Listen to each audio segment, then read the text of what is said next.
iwan na. Kukuha ako mali-mali.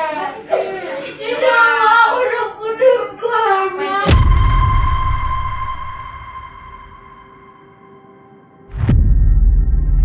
Alam nyo, nung napanood ko tong video na to, dumaan kasi ito sa Facebook ko eh. Nung napanood ko to, naawa ako sa bata. At naawa din ako sa mga magulang niya.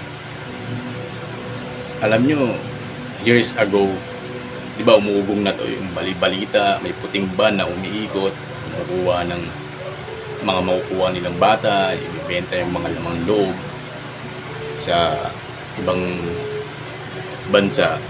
Ngayon, bumabalik na naman sila eh.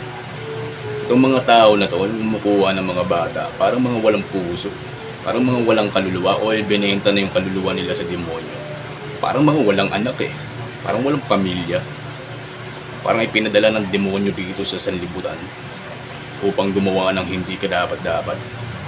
Kawawa yung mga bata. Tinan mo yung napanood ko ito to, di ba?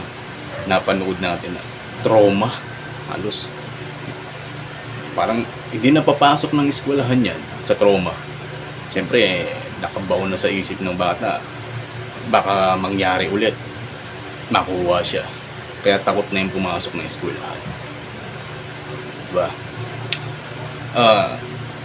Sa lahat ng mga magulang, samahan po natin ang ating mga anak pagpapasok ng eskwelahan, lalo na wala pa sa tamang edad. Dahil kahit nga minsan 17, 18, pinukuha pa yan eh, di ba? Itong mga demonyo talaga, itong mga ano na to eh, mga lintik na nangunguha ng mga lamang loob eh. Alam ko mga lamang loob yung kinukuha niya, kasi yan ang ugong dati, mga puting ban. Hindi natin alam kung anong purpose nila, ba't nila ginagawa, nakabunot po sila para sa mga demonyo talaga, mga walang puso, parang mga walang anak. Sana nga mangyari sa mga anak nila yan yung ganyang karahasan, para maramdaman din nila yung sakit, yung bighati na mawalan ng anak, no? Kasi ba walang puso yan, diba? Basta ito, gagawin nila ang lahat, alipin na sila ng pera. Yan ang katotohanan sa mga tao na yun eh. Binenta na nila ang kaluluwa nila kay Satanas, sa demonyo, di ba?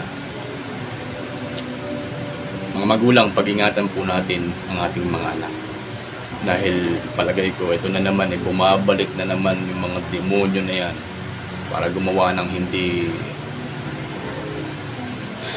karapat-dapat, no?